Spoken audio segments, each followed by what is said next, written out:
Welcome students. Today I am going to talk about how to use English language effectively, and the purpose of making this video is to enable you to use basic English properly, effectively and efficiently. Actually, the beginners and largely those belonging to Hindi speaking region feel at a loss while trying to speak English. They generally end up translating from their mother tongue into English language and generally they fail. They fall too short of proper sentence structures, they fall too short of proper words, and eventually the purpose of communication is frustrated. They cannot communicate themselves effectively. That is the main purpose of any particular language. Obviously, that is natural, yet that is not recommendable. And that is why I am here to talk about that. So, what is the way out? Obviously, the way out is you need to develop a habit of thinking in English. And how can you do that? That is the main problem. Before coming to that point, we should understand a little of how our brain functions while learning a new skill, particularly while learning a new language. Here we must understand that our brain have certain sections that we call memory. We can understand memory as a faculty of brain that enables us to remember some rules or to carry out our everyday works. So generally our memory is divided into three different parts: long term, short term, that is also called working memory, and finally procedural memory, that is also called semantic memory. When we generally learn something, say we learn maths or sciences or any other subjects, these two memories are actively involved. Short term memory is generally involved in almost everything that we do. The long term memory is involved in storing important information and retrieving those information when we require to do that. But when we learn some new skills, say driving, swimming, or language learning, we use procedural memory in place of long-term memory. Long-term memory don't play an important role in learning a new skill. Here it is now clear, I hope, by this analogy that language learning is quite different from this kind of learning. It falls in an altogether different category, in the category of learning driving, learning how to drive, learning how to swim. So you cannot expect yourself to learn how to swim by only watching different people swimming. You have to throw yourself into water and start moving your legs and hands, and then gradually you will learn how to swim. Similarly, you will have to use English language to learn it properly, to learn how to use this language effectively. So, what is the way out? How you can learn to use English language effectively? We will discuss everything step by step, so keep watching video till the end. The first condition is practice.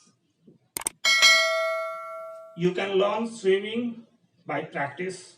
We can learn how to drive by practice. Similarly, you can learn how to speak English by practice. continuous practice helps you a lot. But you cannot practice speaking English without a base. Most of you will feel again at a loss if you are asked to speak English. Generally, we have developed a habit of thinking in a different way about learning a foreign language. We feel that without the adequate knowledge of grammar, we will not be able to speak. Without a huge stock of word, we will not be able to express ourselves effectively and convincingly. So that is not the case actually. So all you need is a basic understanding of a structure. And we all know that mostly we use this structure to form most of the sentences in English language. So you should understand that we can form 72 different sentences out of this single structure only by changing our subject. Suppose we use pronouns as subjects and we go by the number and persons of pronouns, we will have 6 different subjects. And similarly, if we use these structures in different tenses, we will have 12 different tenses. And thus, we can easily make 72 sentences out of this single structure. In this way, we have different basic structures, different basic sentences in our mind. We can replace these pronouns with certain nouns or noun phrases as well gradually. And to practice with this structure is not going to take a lot of time of yours. So you can just afford that easily. Remember, you have to enhance your speaking skills, and so you have to pay a little attention to my words, my suggestions. So this is the first step. Then after doing that,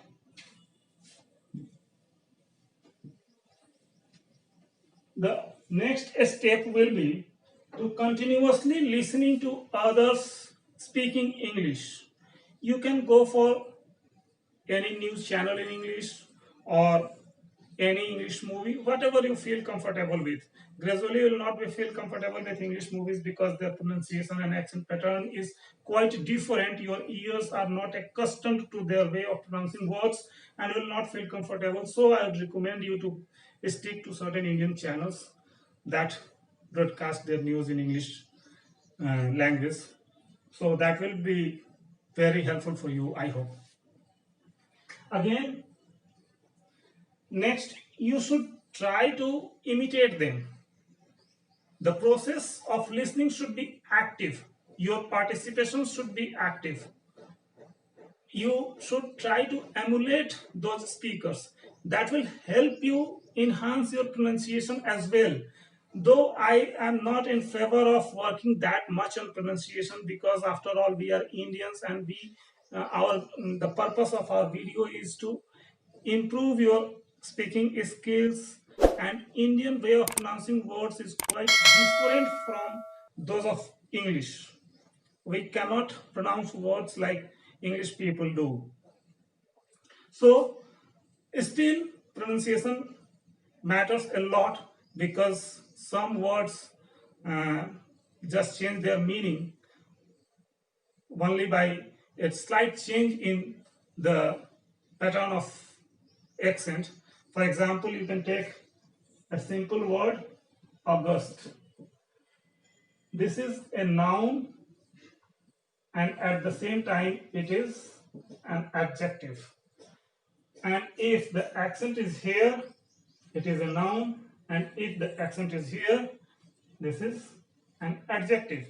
So you are conscious of pronunciation and accent pattern in the pronunciation as well, but you should not dedicate that much of time in the beginning. You are not required to do that because you will be just involved in that process, and your learning process may get a little boring, I think. So the next step should be whatever comes in your mind, you should start writing. You should start putting those thoughts in on a paper and read those words loudly, because that is also going to help improve your speaking skill a lot.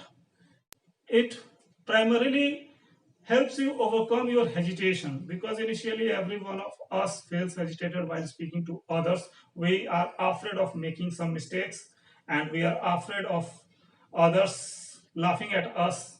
So if you start speaking loudly, it will of course enhance your confidence, so that will also help you. And the next step is, whenever you are alone, just speak to yourself as much as you can. And in the course of speaking, try to be fluent.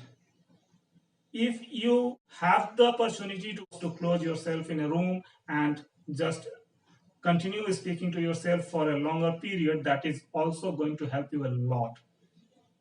I promise you that these things will help you a lot in developing a habit of thinking in English. Gradually, your habit of translating from mother tongue into English language will decrease a lot. And finally, you will not feel like that. You will just be able to think in English and communicate yourself effectively. But for that, you should also add two things extra to your learning process. One is reading. You can go for anything that you like, short stories, novels, or any newspaper, English newspaper as well.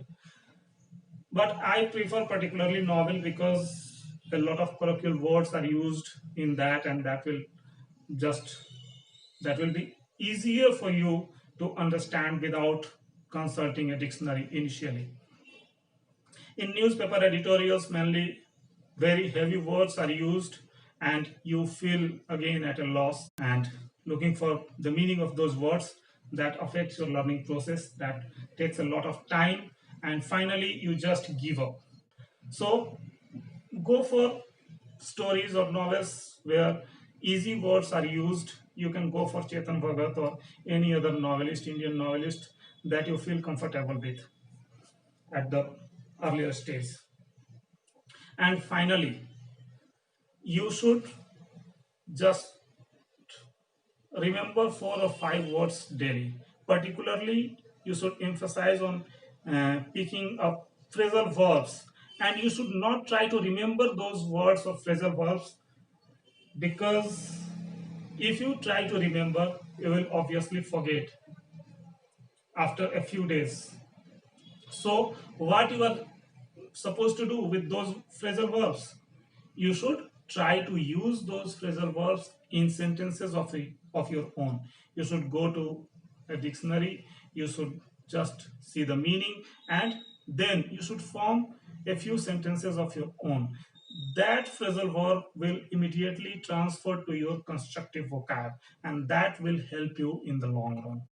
But the final thing that I would like to say is that don't be impatient.